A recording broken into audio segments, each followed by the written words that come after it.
भागलपुर में अतिक्रमण हटाने के दौरान भगाने के क्रम में एक फल व्यापारी की मौत हो गई, जिसके बाद अन्य फल व्यापारियों ने घंटाघर चौक पर टायर जलाकर पुलिस प्रशासन के खिलाफ प्रदर्शन किया। मामला स्टेशन चौक का है। आक्रोशित लोगों ने स्टेशन चौक से तिलका मांझी जाने वाले मुख्य मार्ग को जाम कर पुलिस प्रशासन के खिलाफ नारेबाजी कर रहे हैं। मृतक की पहचान महेश शाह के रूप में की गई है। घटना के बाद लोगों ने सड़क पर आग जलाकर हंगामा करना शुरू कर दिया है। जानकारी के अनुसार शनिवार को अतिक्रमण हटाने के लिए पुलिस पहुंची थी, जिसके बाद पुलिस ने फल व्यापारियों पर लाठी चलाना शुरू कर दिया। जान बचाकर भाग रहे फल व्यापारियों में एक भागने के क्रम में गिर गई। इसके बाद वह चीत हो गया, फिर उसकी मौत हो गई, जिसके बाद अन्य व्यापारियों ने शव को घंटाघर चौक पर रखकर खूब बवाल काटा। हंगामा कर रहे व्यापारियों का कहना है कि हम लोग फुटपाथ पर दुकान लगाकर घर का भरण पोषण करते हैं, लेकिन जिला प्रशासन की टीम लगातार हम लोगों को परेशान करती है। यही नहीं, पुलिस प्रशासन कभी फल तो कभी रुपये भी लेकर जाते हैं। आज भी दुकान को हटाने के लिए पुलिस पहुंची थी। हम लोग दुकान हटा रही थी, इसी दौरान पुलिस ने लाठी चलाना शुरू कर दिया। घटना की जानकारी मिलने के बाद मृतक के परिजन भी घटनास्थल पर पहुंचे, जहां पर आगजनी शुरू कर दी। इधर सूचना के बाद दंगा नियंत्रण बल स्थानीय पुलिस मौके पर पहुंची, परिजनों को समझाने बुझाने की कोशिश कर रही हैं, लेकिन परिजन फिलहाल आगजनी और हंगामा कर रहे हैं। पिछले आधे घंटे से सड़क मार्ग को जाम कर पुलिस प्रशासन के खिलाफ जमकर नारेबाजी की जा रही थी। दुकान में बैठे थे, पप्पा भी था सर। एसपी का गाड़ी, डीएसपी का गाड़ी वहाँ पे लगाया, बोला तुम लोग जल्दी यहाँ से निकलो। वो लोग रखे इतना चालू किया, मेरा पप्पा भागा। हम भी दुकान से उतरे, पप्पा जो भागना किया गिर गिरा, बेहोश हो गया। गाड़ी में बैठा, ऑटो में तिलका मंझी जाते जाते खत्म हो गया। क्या नाम था पापा? महेंद्र प्रसाद साहब। कौन किया था ये? एसपी का गाड़ी आया था सर, एसपी डीएसपी सबका गाड़ी आया था। मेरा नाम दिनेश कुमार साहब। भागलपुर है और मैं इस पूरे परिवार के साथ में खड़ा हूँ और आदरणीय नीतीश कुमार जी को समझना होगा। आप अतिक्रमण कहते हो कि अतिक्रमण है, ये लोग फल बेच रहे हैं बहुत दिनों से। जिस तरह से आज उसके साथ कार्रवाई की गई और उनका हार्ट अटैक हुआ, उनके बच्चे एक विकलांग हैं और सब लोग अभी रो रहे हैं। निश्चित तौर पर मैं आपको कहना चाहता हूँ, ये आवाज सदन में उठेगा और इनको न्याय मिलेगा। और जो भी आपके यहाँ फल वाले विक्रेता हैं, सबको आप जगह दीजिए, और नहीं देते हैं तो उस पर पुलिस की कार्रवाई नहीं होनी चाहिए। जिस तरह से आज हार्ट अटैक हो गया, उनकी पत्नी भी बेहोश हो रही है, उनके बच्चे कौन देखेगा? उनको पूरा मुआवजा दीजिए और उनको जो भी फल विक्रेता उनको जगह देने का काम करिए। स्थानीय लोगों ने बताया है कि सुबह में कोई संबंधित पदाधिकारी और उनकी टीम के द्वारा जब अतिक्रमण हटाने के क्रम में और यहाँ पे एक ठेला वेंडर थे जिनकी पूर्व से तबीयत खराब थी। सूचना मिली है कि उनका तबीयत अचानक से बिगड़ गया। उनके बेटे उनको हॉस्पिटल ले गए, जहाँ पे डॉक्टरों के द्वारा उन्हें घोषित कर दिया। तो इसी के संदर्भ में उनका रोष था, उन्होंने रोड जाम किया है। हम लोगों ने आके यहाँ पर उनको आश्वासन दिया है, जो भी सरकारी नियमानुसार जो मुआवजा है, जो भी नियमानुसार सरकार उनको मदद कर सकती है, जो पोस्टमार्टम के उपरांत जो साक्ष्य निकल के आएंगे उसके मुताबिक उनको मदद की जाएगी। परिजन जो है वो बताया आज घटना है दुखद है। हम लोग को सूचना मिली, हम लोग यहाँ पे तुरंत आए हैं। जो भी रोड जाम है उसको क्लियर करा दिया गया है और बॉडी को पोस्टमार्टम के लिए भेजा जा रहा है। जो भी परिजनों के द्वारा आरोप लगाया जा रहा है, बड़े स्तर पे जो अपना स्वतंत्र लिखे देंगे, उसकी कमेटी बैठेगी, जांच होगी और जो भी उचित कार्रवाई होगी। पुलिस पर आरोप भी लगा है, जो भी आरोप लगा है उस पर जो लिख के देंगे, उस पर जाँच होगी, उस पर कार्रवाई होगी।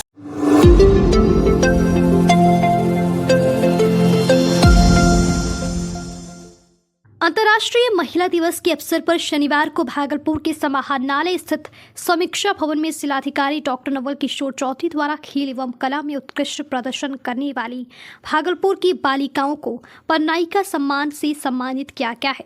वहीं इस कार्यक्रम को लेकर जिलाधिकारी ने कहा कि महिलाएं आज के समय में किसी क्षेत्र में पीछे नहीं है, सरकार भी उन्हें बराबर का दर्जा दे रही है।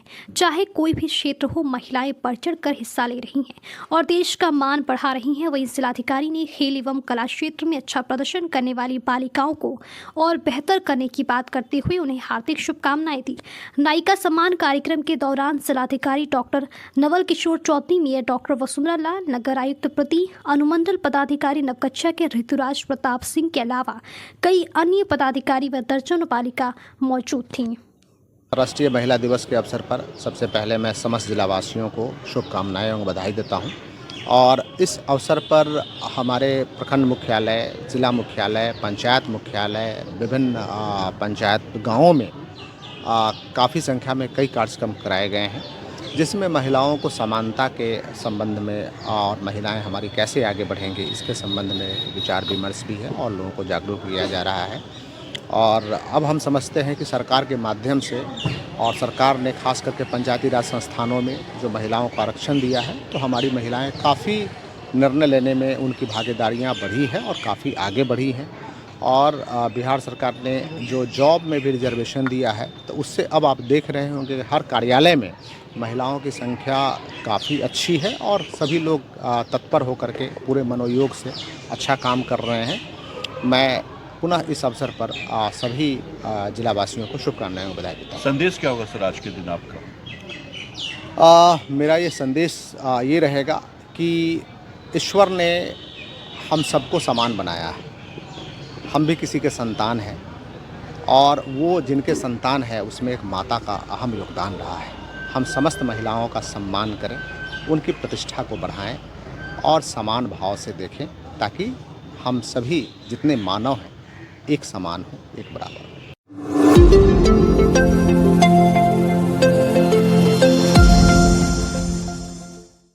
भागलपुर के व्यवहार न्यायालय में वर्ष 2025 के पहले राष्ट्रीय लोक अदालत का उद्घाटन हो गया है। इस अवसर पर जिला एवं सत्र न्यायाधीश, जिला विधिक सेवा प्राधिकार के सचिव और ज्यूडिशरी के कई अधिकारियों ने सामूहिक रूप से दीप प्रज्वलित कर कार्यक्रम की शुरुआत की। कार्यक्रम में जुडिशियल मजिस्ट्रेट, अधिवक्ता, चिकित्सक, जिला विधिक सेवा प्राधिकार के पदाधिकारी और कर्मी तथा शिक्षाविद मौजूद थे। इस राष्ट्रीय लोक अदालत में भागलपुर, नवगछिया और कहलगांव में कई बेंच बनाए गए हैं जिससे केस निष्पादन में सुलभता हो। कार्यक्रम को सफल बनाने के लिए पहले से तैयारी पूरी कर ली गई थी और कुछ दिन पहले जागरूकता रथ निकाली गई थी। व्यवहार न्यायालय में सुरक्षा के पुख्ता इंतजाम भी किए गए थे। आज कई वादों का निष्पादन दोनों पक्षों को बिठाकर सुलभता से किया गया है। इसका पहला लोक अदालत है जिसमें criminal compoundable court cases, bank, बिजली, पानी, खनन, चेक बाउंसिंग आदि के केस आए हुए हैं। प्री लिटिगेशन केस 23,779 हैं और पोस्ट लिटिगेशन केसेस 9,306 है, जिसमें सारी नोटिसें वगैरह जा चुकी है। इसका प्रचार भी हमारे सेक्रेटरी महोदया बहुत ही मेहनत से दिलो जान लगा कर की है और उम्मीद करते हैं कि इस बार पिछले वर्ष की से ज़्यादा ही डिस्पोजल होगा, ऐसा हम लोगों का मानना है। और कुछ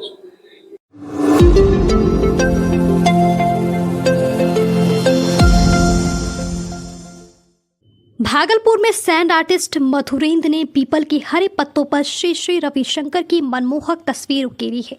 भागलपुर के जयप्रकाश मैदान में 9 मार्च को आध्यात्मिक गुरु एवं आर्ट ऑफ लिविंग के संस्थापक श्री श्री रविशंकर जी का आगमन है। उनके स्वागत में पूर्वी चंपारण जिले के घोड़ासहन बनकटवा प्रखंड अंतर्गत विजपनी गांव निवासी युवा सैंड आर्टिस्ट मधुरेंद्र ने पीपल के पत्ते पर आध्यात्मिक गुरु रविशंकर जी की तस्वीर उकेर कर अपना वंदन प्रस्तुत किया है। 9 मार्च को सत्संग कार्यक्रम के अवसर पर पीपल के पत्तों में बनी इस तस्वीर को उपहार स्वरूप श्री श्री रविशंकर को सप्रेम भेंट भी करेंगे।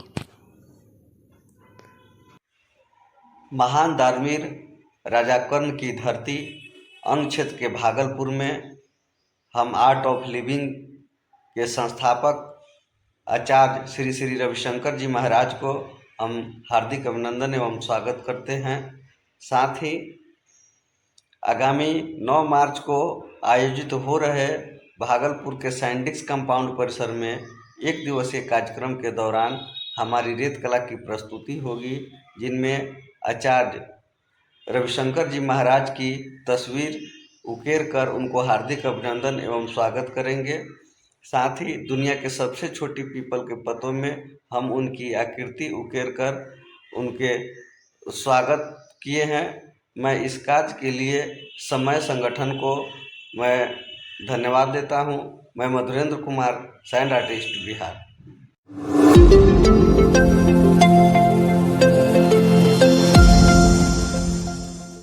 गुंजाई एक बार फिर से सामने आई है। बता दें कि भागलपुर पुलिस ने ऐसा काम किया है जिसने पुलिसिया सिस्टम को शर्मसार कर दिया है। दरअसल शहर में पुलिस द्वारा एनएसजी कमांडो की पिटाई की गई है, जिससे कमांडो के शरीर पर कई जगह जख्म पड़ गए हैं।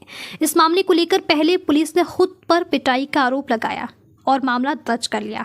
हालांकि जब सीसीटीवी फुटेज सामने आया तो मामला कुछ और ही दिखा। सीसीटीवी फुटेज के अनुसार ये साफ हो गया है कि गुंडई भागलपुर पुलिस ने ही की है। बता दें कि बिहार के भागलपुर में पुलिस की गुंडई सामने आई है। बताया जा रहा है कि पुलिस कर्मियों ने एनएसजी कमांडो को मुक्का मारा और थप्पड़ बरसाए। इतने से भी मन नहीं भरा तो थाने ले गए। जानकारी के मुताबिक थाने में भी पुलिस ने कमांडो की पिटाई कर दी। कमांडो जब बाहर आया तो उसने गहरे जख्म दिखाए। पिटाई के कारण शरीर पर जगह जगह दाग हो गए हैं। मामले को लेकर पहले पुलिस ने खुद पर पिटाई का आरोप लगाया और मामला दर्ज किया, लेकिन सीसीटीवी फुटेज में सामने आया है कि गाड़ी लगाने में विवाद को लेकर पुलिस कर्मियों ने गुंडई की थी। ऐसे में पुलिस ने खुद ही गुंडई करके मामले को उल्टा कर दिया और कमांडो के खिलाफ ही मामला दर्ज कर लिया। यानी ये कहना गलत नहीं होगा कि पहले चोरी फिर सीना चोरी। जानकारी के मुताबिक कमांडो दिल्ली में तैनात है। हाल ही में बेटी के जन्म पर छुट्टी लेकर घर आया है। इसी दौरान कमांडो की पुलिस के साथ झड़प हो गई। बता दें कि पुलिस भागलपुर के जोगसर थाना क्षेत्र में पुलिस पर गुंडागर्दी के आरोप लगे हैं। जानकारी के मुताबिक जोगसर थाना क्षेत्र अंतर्गत जिला स्कूल रोड में 2 दिन पहले गाड़ी लगाने को लेकर विवाद हुआ था, जिसके बाद पुलिस कर्मियों ने वर्दी का धौंस दिखाया था। कितने लोग मारे, कौन कौन थे वहाँ पे? वहाँ पे तो मैं सबका नाम नहीं देख पाया क्योंकि 6-7 थे बंदे। उसके बाद जब मारने लगे मेरे को तो फिर 6-7 बंदे थे। सबसे पहले तो उस पर जो थे, एक राहुल जी को पता है, राहुल साहब को। उसके साथ एक होमगार्ड सर था जो कि अपना आया, वो पीट रहा था। उसके बाद चोट भी लगी है। हमारे पास हर वीडियो है, लेकिन मैं ये किसको दिखाऊं? यहाँ कौन है हमारा? मैं ये किसको दिखाऊं? ये कौन सुन रहा है यहाँ पे? आम जनता जब नहीं सुनता तो मैं तो ऐसे पागल की तरफ हाथ छोड़ा था? बिल्कुल नहीं छोड़ा था। मैं तो बोल ही रहा हूँ, बार बार बोल रहा हूँ, सीसीटीवी फुटेज निकाला जाए, उसमें देखा जाए। मैं भाग रहा था तो भागने के क्रम में साहब गिरा है। मैं बिल्कुल साहब के गर्दन पे नहीं मारा हूँ। गर्दन पे तो हमारी चोट है, जगह जगह चोट हमारे को है। उसने हमारे को मार के तोड़ दिया, लेकिन मैं फिर भी ये बोलने में बेशर्म आ रहा है कि मैं मार खाया हूँ। हमारे को यही सिखाया जाता है कि कैसे मैं मारूं। मार खाने के लिए हमारे को नहीं सिखाया जाता है। तो वहाँ 7 बंदे आपको पिटाई की? बिल्कुल सर।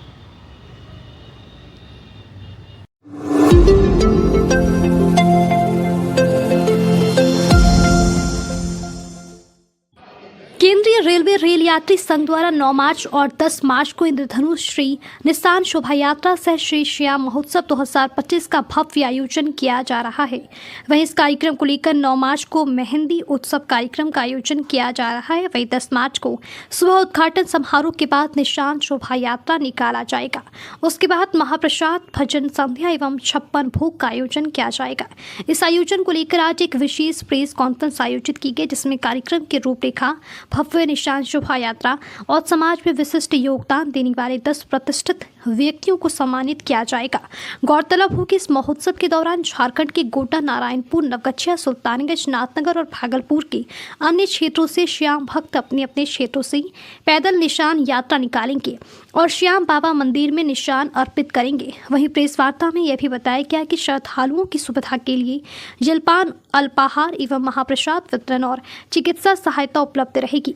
निशान यात्रा के दौरान मार्ग सुरक्षा व्यवस्था के लिए जिला प्रशासन एवं चिकित्सा व्यवस्था के लिए सिविल सर्जन भागलपुर एवं नगर निगम को भी साफ सफाई के लिए अनुरोध किया गया है। उन्होंने यह भी बताया कि इस आयोजन में विभिन्न क्षेत्रों में उल्लेखनीय योगदान देने वाले 10 विशिष्ट व्यक्तियों को सम्मानित किया जाएगा। यह जानकारी राष्ट्रीय अध्यक्ष केंद्रीय रेलवे रेल यात्री संघ के राष्ट्रीय अध्यक्ष विष्णु खेतान ने दी। आज के इस प्रेस वार्ता के दौरान मनोज बूथिया, प्रकाश गोइनका, सुनीता अग्रवाल, राजेश टंडन, सुमन सिंह के अलावे कई पदाधिकारी व कार्यकर्ता मौजूद थे। इंद्रधनुष श्री श्याम निशान शोभा यात्रा सह श्री श्याम महोत्सव 2025 का भव्य आयोजन 19वां आयोजन इस बार भागलपुर में होने जा रहा है, जिसमें गोड्डा झारखंड से लोग पैदल निशान हाथ में लेकर भागलपुर पहुंचेंगे। नारायणपुर से, नौगछिया से, सुल्तानगंज से और नाथनगर से सभी आने वाले भक्तों के लिए चारों तरफ रास्ते में संस्था के द्वारा हर जगह कैंप लगाए जाते हैं, जिसमें सभी के लिए फलाहार की व्यवस्था, साथ ही रास्ते में किसी को किसी प्रकार की कोई समस्या ना हो उसके लिए संपूर्ण व्यवस्था संस्था के द्वारा की जाती है।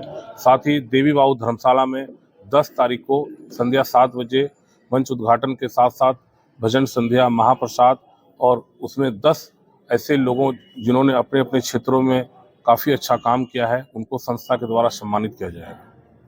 विशेष क्या रहेगा इस बार? विशेष इसके अंदर में जितने जो भगत आते हैं उनके लिए रास्ते भर सारी सुविधाओं के साथ साथ फूलों की होली होगी, और पूरी व्यवस्था में महिलाएं काफ़ी सक्रिय इस बार, ताकि किसी भी जो आने वाले भक्तों को किसी प्रकार की कोई समस्या ना हो। ये सबसे ज़्यादा मुख्य शोभा यात्रा का उद्देश्य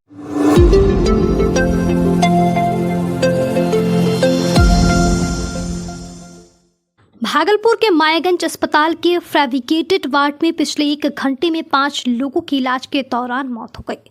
3 मृतकों के परिजनों ने अस्पताल में जमकर हंगामा किया, वहीं 2 मृतक के परिजन शव लेकर निकल गए।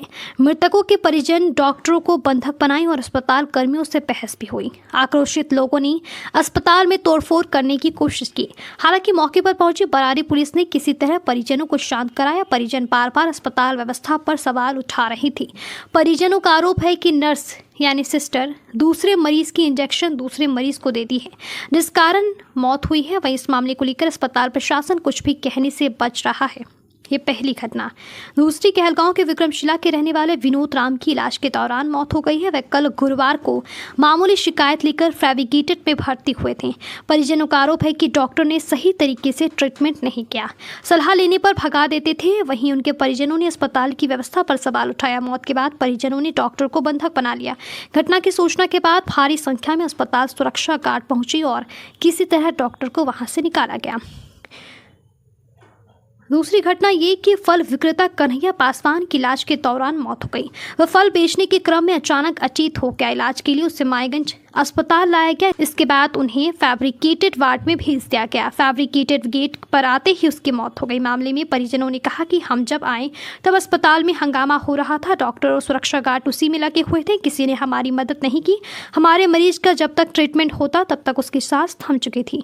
इधर घटना के बाद परिजनों का रो रो कर बुरा हाल है। तीसरी घटना, किरण देवी को कल पेट में दर्द हुआ था, जिसके बाद मायागंज अस्पताल में उन्हें भर्ती कराया गया था। इलाज के दौरान उसकी भी मौत हो गई। इसके बाद परिजनों ने अस्पताल में खूब हंगामा किया। करीब 1.5 घंटे तक अस्पताल पुलिस छावनी में तफ्तीश रहा। किरण के परिजनों का कहना था कि गार्ड ने कहा है कि ये मरने का जगह है, समुचित तरीके से इलाज नहीं किया, गलत इंजेक्शन देकर हमारे परिजनों को मार दिया गया। हुआ यही कि रात में 1:30 बजे रात में जो है कि एडमिट हुआ हमारा बाबूजी। 1:30 बजे रात में एडमिट हुआ। 2 बजे जो है उनको क्या कहते हैं आया उधर से आधा घंटा बाद एडमिट होने के बाद, तो सुई तुई दिया उसको। सुई तुई देने के बाद फिर जो है एकाएक सुई तुई दे दिया, उसके बाद छोड़ दिया। और छोड़ने के बाद क्या हुआ, जब उसको क्रिटिकल स्थिति हो गया और ज्यादा कुछ बढ़ गया, उनके बाद जब बोला गया तब बोलने के बाद बोलता है क्या ठीक है भैया होगा से होते होते होते सुबह 6 बज गया। जब 6 बजे बोले सर बहुत ज्यादा क्रिटिकल स्थिति हो गया, खराब हो गया पूरा, तो आप ही एक पेशेंट है क्या, देखते रहेंगे क्या? ठीक है भैया देखते नहीं रहिएगा, देखिए सर, लेकिन जो आपका डॉक्टर साहब जो एडमिट लिए हैं वही देखेंगे। आप बोले कि सर डॉक्टर साहब जब आएंगे 10 रात में तो 10 दिन में तो देखे कर जाएगा, तो फायदा क्या होगा? तो वही डॉक्टर साहब देखेंगे। फिर वो जब जबरदस्ती किए तो एक डॉक्टर साहब गए, देख सुन लिए, उसके बाद फिर बोलते हैं क्या ईसीजी होगा, ईसीजी यहाँ पर करने वाला 13 लोग यहाँ पर है, कहीं कुछ नहीं। अब बाकी तो जो हुआ उसके बाद जब पूरा तिलमिलाने लगा जब, तब उसके बाद जब एक बार आया उधर से सुई दिया, उसके बाद आधा घंटा रहा, आधा घंटा के बाद डेथ किए हैं। वही 3 बजे के आसपास में, 3 बजे रहा था ना, 3 साढ़े नहीं, अभी दिन में। विनोद राम कहाँ के? विक्रमशिला के अलगांव से। आपका नाम? मेरा नाम रंजीत कुमार, उनका बेटा हुए हैं।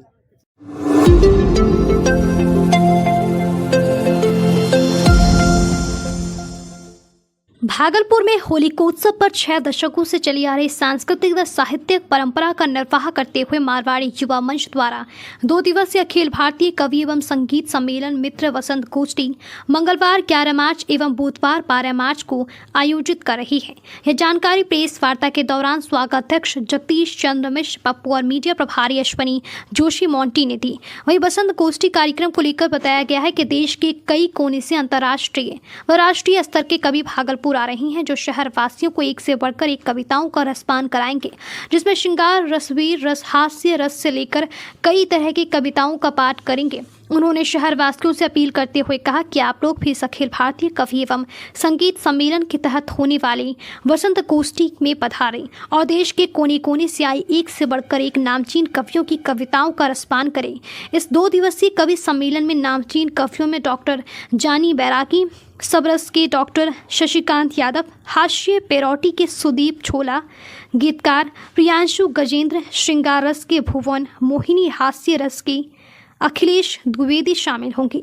वहीं अंतर्राष्ट्रीय लोक गायक रुचि खां मंगनियार बाड़मेर और प्रस्तुति राजस्थानी कला मंच की ओर से की जाएगी। इस प्रेस वार्ता के दौरान स्वागताध्यक्ष जगदीश चंद्र मिश्र, पप्पू अध्यक्ष, रचित बजाज सचिव अभिषेक बुबना, संयोजक पवन कुमार, बजाज मीडिया प्रभारी अश्वनी जोशी मोंटी के अलावा दर्जनों अखिल भारतीय कवि एवं संगीत सम्मेलन वसंत गोष्ठी के पदाधिकारी व कार्यकर्ता मौजूद थे। अंक की धरती में होली का विशेष आकर्षण अखिल भारतीय कवि एवं संगीत सम्मेलन। आप सबों को पता है कि भागलपुर में होली का त्योहार को दस्तक देता है यह अखिल भारतीय कवि सम्मेलन, जो पिछले 62 वर्षों से यहाँ आयोजित हो रहा है। इस वर्ष भी अखिल भारतीय मारवाड़ी युवा मंच ने भागलपुर शाखा, उदय शाखा एवं सिद्धि शाखा द्वारा 2 दिवसीय आयोजन किया गया है। इसमें प्रथम दिन 11 मार्च मंगलवार को कवि सम्मेलन आयोजित होगा, जिसमें देश के सुविख्यात कविवर यहाँ पधार रहे हैं। इसमें धार से डॉक्टर शशिकांत यादव आ रहे हैं, देवास से, धार से डॉक्टर जानी बैरागी आ रहे हैं, बाराबंकी से प्रियांशु गजेंद्र जी आ रहे हैं, श्रृंगार की गीतकारा डॉक्टर भुवन मोहिनी इंदौर से पधार रही है। साथ ही हास्य रस के बादशाह से अखिलेश द्विवेदी प्रयागराज से पधार रहे हैं। ये 6 कविवर की टीम संपूर्ण रात्रि भागलपुर के श्रोताओं को बुलाएगी, हंसी की फुहार होगी, ठहाकों की बहार होगी और एक स्वच्छ और स्वस्थ मनोरंजन देने का हम हर वर्ष प्रयास करते हैं। इस बार भी हमें पूर्ण विश्वास है कि यह सभी के सहयोग से सफलीभूत होगा। साथ ही 12 मार्च को इस वर्ष हमने महिलाओं के लिए विशेष एक आयोजन किया है, जिसका नाम है रंगीलो राजस्थान। राजस्थान की संस्कृति को ध्यान में रखते हुए हमने राजस्थानी कला मंच बीकानेर, जैसलमेर, जयपुर की टीम को आमंत्रित किया है। वहाँ से 21 कलाकार बीकानेर से पधार रहे हैं। साथ ही साथ एक खुशखबरी है हमारी कि भागलपुर में पहली बार विश्वविख्यात सारे गामा के फाइनलिस्ट रोजे खां मंगनियार वो भी भागलपुर अपनी प्रस्तुति देने के लिए पधार रहे हैं अपनी टीम के साथ। यह कार्यक्रम बुधवार को 12 मार्च रात्रि 8 बजे से प्रारंभ होगा और एक ऐतिहासिक प्रारंभ करेगा यह आयोजन भागलपुर। यानी राजस्थान और बिहार दोनों की संस्कृति का तौर संस्कृति दोनों का मिलन होगा। लोक नृत्य का कार्यक्रम है, बहुत ही अजूबा कार्यक्रम है। ये पहली बार आपके मन में कैसा भाव है?